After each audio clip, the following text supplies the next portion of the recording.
Make a date with Reverend Dr. Ebenezer Markwei at 6 a.m. from Monday to Saturday on Graphic Online via Facebook and YouTube as he expounds on matters of faith. Graphic Online, truth and accuracy every day.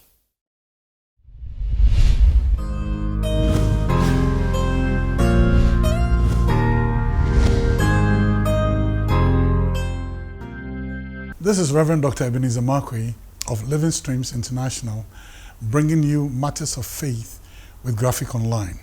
We meet behind the trade fair behind Zenith College. Today I just want to deal with something I like to call cover-ups. Cover-ups.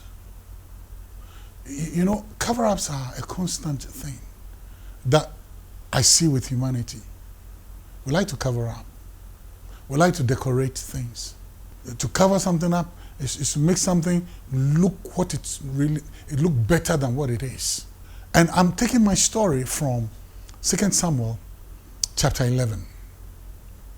2 Samuel chapter 11. And it's the story of David. You remember?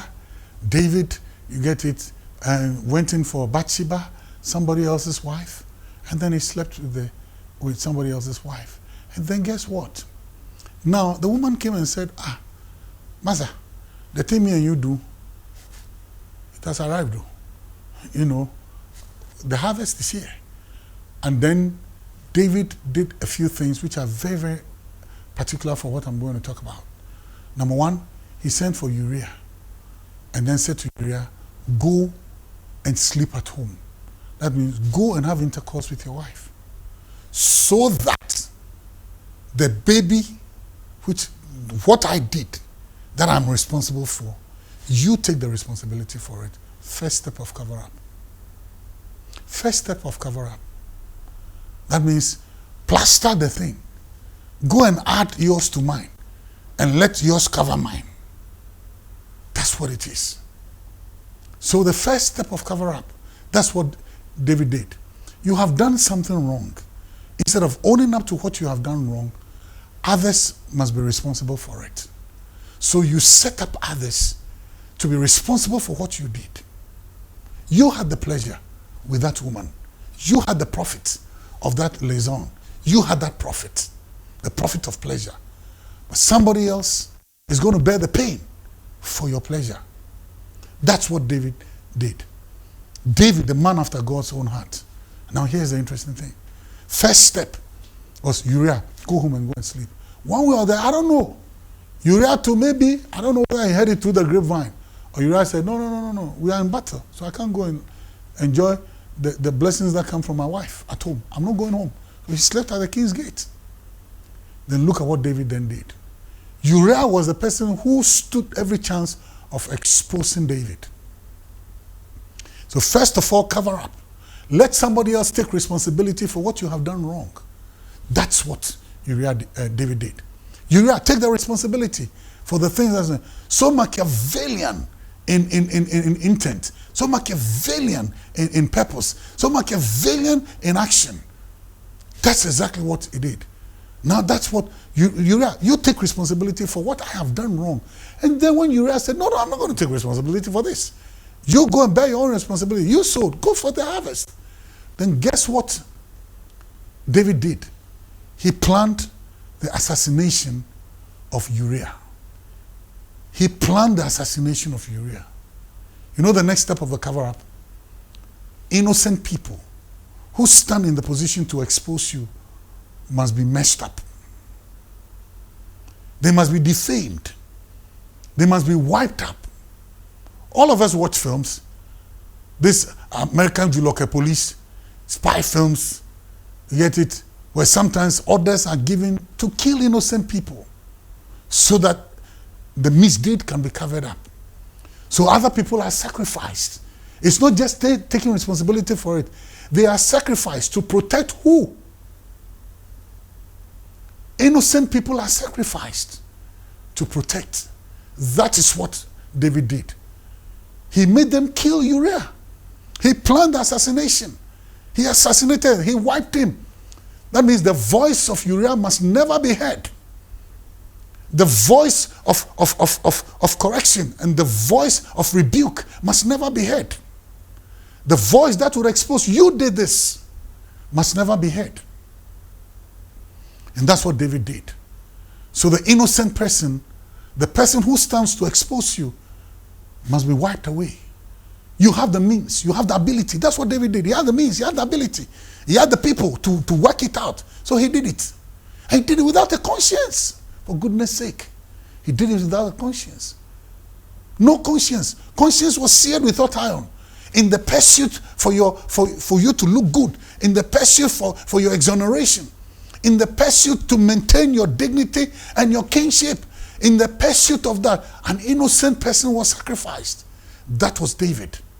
Uriah was killed. And do you know something?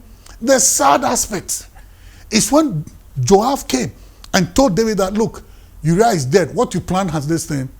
The guy said, oh, he just casually said, oh, well, there's all divorce now, one and another. It's okay. In battle, we lose people. Hey, excuse me. You've lost a loyal person. You lost somebody who loves you such that when you're having a fight, he doesn't even want to go and enjoy the comfort of his bedroom.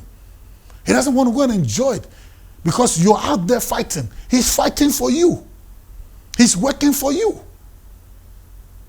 And you sacrifice him, and his death means nothing. Are you serious? David. That's what David did. Uriah's death meant nothing to him. With a flick of the hand, he said, it happens. It happens. It happens. Watch out.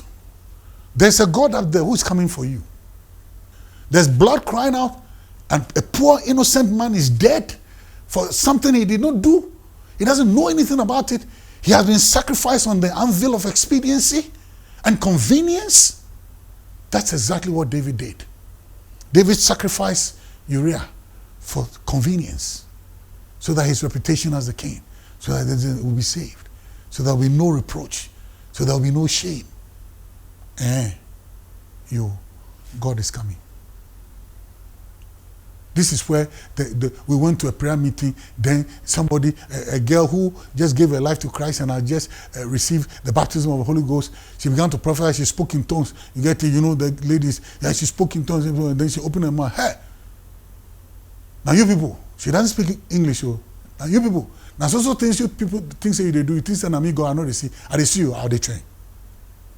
You think that what you're doing, I don't see. I see it. The time is coming. The time is surely coming.